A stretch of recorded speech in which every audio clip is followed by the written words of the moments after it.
그동안에 교통사고 났을 때 누가 봐도 100%한 사람 잘못인데 꼭 상대방 운전자도 뭐 일부 뭐 10%, 20% 책임이다 이렇게 하는 경우가 많았죠.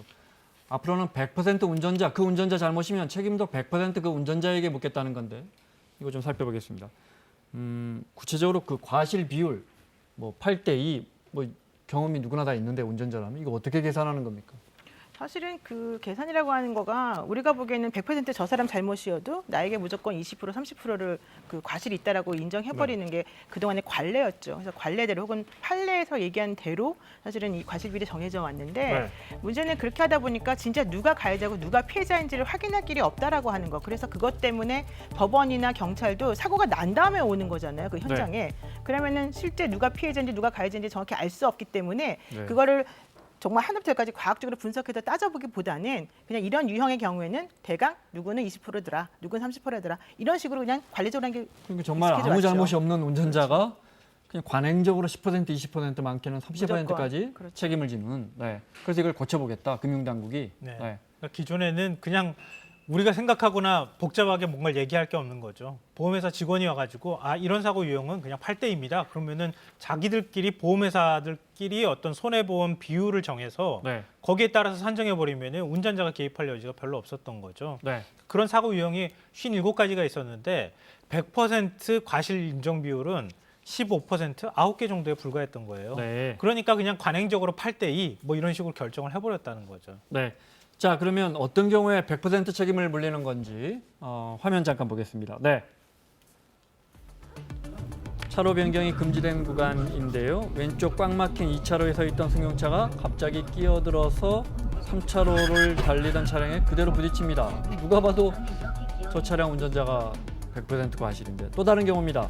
1차로에서 좌회전하는 차량을 오른쪽 직진 차로 차량이 좌회전하려다 들이받는 모습입니다. 이런 경우도 역시 100%죠. 이번엔 중앙선을 넘어 앞 차선을 추월하려다가 사고가 나죠. 이른바 칼치기 사고. 이런 경우도 이제 방금 끼어들려는 차량에게 100% 책임을 묻겠다. 이런 겁니다. 근데 그게 사실 100%가 아니에요. 지금 우리 앵커께서는 이게 누가 봐도 100%죠라고 말을 하지만 그때 뭐라고 얘기를 하냐면 당신이 앞을 제대로 보고 있었으면, 당신이 빨리 안 달렸으면, 당신이 멈출 수 있었는데 당신이 빨리 가니까, 그러면서 애매해지기 때문에 그냥 8대2로 하자, 7대3으로 하자 이게 관행이 되는 거죠. 보험 당국이나 그렇죠, 법원. 그런데 이제 아마 이렇게 제도 바뀌는 이유 중에 하나는 블랙박스가 거의 대부분 장착이 되면서 과거에는 왜 스키드 마크 찍어보고 뭐 이렇게 이러면서 주먹구구를 하다 보니까 지금 노 변호사 말씀하신 것처럼 그런 관행에 따라 그래도 운전자 선생님이 10%는 책임이 있어요. 좀 조심했어야죠 본인도 이렇게 됐었는데 지금은 이제 블랙박스로 모든 걸 검증할 수 있는 시대가 오니까 이렇게 명확해지는 게 아닌가. 시간 때문에 마저 보겠습니다. 과실 인정 기준들 대표적으로 바뀌는 과실 인정 기준들 좀 보겠습니다.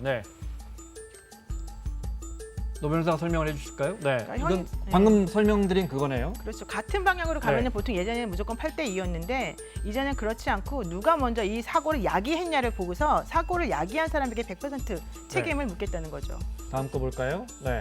이런 경우에도 직진 노면표시 차로 좌회전 사고, 그러니까 B하고 A하고 B가 같이 가다가 원래는 직진해야 되는데 직진 차선에 있다가 좌회전 슬그머니에서 사고 나도 그러면 원래는 A가 사실은 황당한데 그동안에는 그래도 이것에 대해서는 항상 그 케이스 바이 케이스로 하던 것을 이제는 무조건 100% B의 B 차량이 잘못했으니까 이건 어떤 겁니까?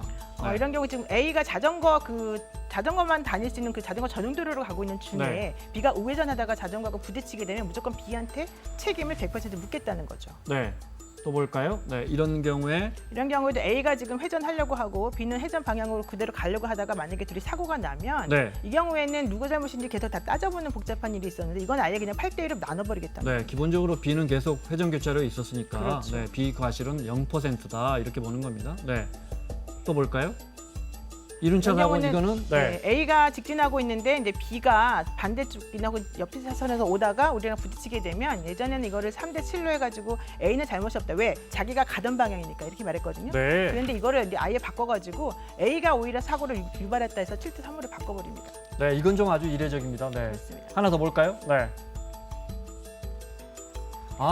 교차로에서 긴급 차량 나는 정말 잘못 없이 파란색이어도 진행하고 있었는데 앰뷸런스랑 소방 차량, 구급 긴급 차량과 사고가 났을 경우에는 내 책임도 60%를 물겠다. 파란색이었어도 예전에는 저 그 긴급 차량에 대해서 60%를 물게 했었어요. 네. 그런데 이제는 그걸 바꿔가지고 그 긴급 차량은 40%만 책임을 묻게 하고 네. 실질적으로 저런 경우에는 긴급 차량을 위해서 길을 터줘야 되는 너 잘못이 크다. 네. 이렇게 지금 보는 거죠. 알겠습니다. 시간 때문에 마무리해야겠습니다.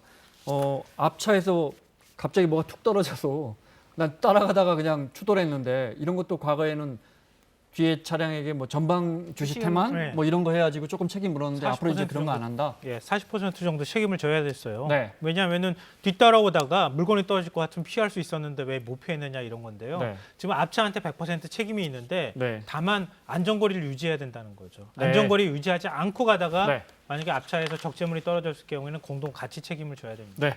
자막으로 보여드렸듯이 이런 바뀐 제도는 내일 모레부터 바로 시행됩니다. 참고하시고요.